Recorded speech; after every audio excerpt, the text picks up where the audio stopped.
இன்றைக்கி என்னடா டிஃபன் செய்கிறதுன்னு யோசனை பண்ணிட்டு இருக்கிற டைமில் இந்த மாதிரி சூப்பரான ஒரு சாஃப்டான வாயில் வச்சா வலிக்கிட்டு போகிற மாதிரி ஒரு சாஃப்டான ரவா கிச்சடி. இது ஹோட்டல் ஸ்டைலில் செய்ய போகிறோம். அது நம்ம வெஜிடபிள்ஸ்லாம் போட்டு செய்யும் போது நல்லா ஹெல்த்தியாக இருக்கும். வாங்க எப்படின்னு பார்த்துடலாம். அதுக்கு பாருங்கள், ஒரு பேனில் மெஷரிங் கப்பில் 1 கப் அளவுக்கு ரவா போட்டு நல்லா வறுத்துட்டு தனியாக எடுத்து வச்சுக்கலாம். இது கூடவே நான் கொஞ்சமாக எண்ணெயும் நெய்யும் சேர்த்துட்டு கடுகு, கடலைப்பருப்பு, உளுத்தம்பருப்பு, முந்திரி, இது கூட பட்டை, கிராம்பு சேர்த்து நல்லா செவந்ததுக்கப்புறம் கொஞ்சம் சீரகம் சேர்த்துக்கலாம். இது கூட ஒரு பெரிய வெங்காயம் பெரிய சைஸாக பொடிசாக கட் பண்ணிவிட்டு காரத்துக்கு தகுந்த மாதிரி பச்சை மிளகாய், கருவேப்பிலை, கொஞ்சம் பெருங்காயம் சேர்த்துட்டு வதக்கிக்கலாம்.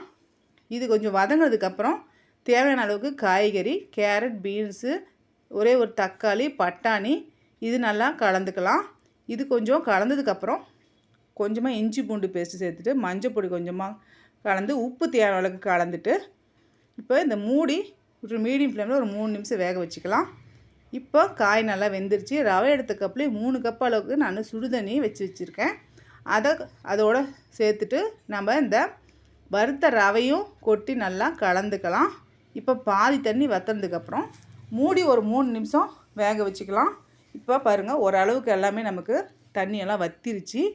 இப்போ இதுக்கு மேலே கொஞ்சமாக நெய் சேர்த்துக்கலாம். ஒரு ஸ்பூன் அளவுக்கு நெய் சேர்த்துட்டு கொஞ்சமாக மல்லித்தலையும் சேர்த்துட்டு ஃபுல்லாக ஃப்ளேம் குறைச்சிட்டு மறுபடியும் ஒரு 2 நிமிஷம் மூடி வச்சுக்கிட்டோம். இப்போ ஓப்பன் பண்ணி பார்த்தா சும்மா சாஃப்டான நம்ம ஹோட்டல் ரவா கிச்சடி ரெடிங்க.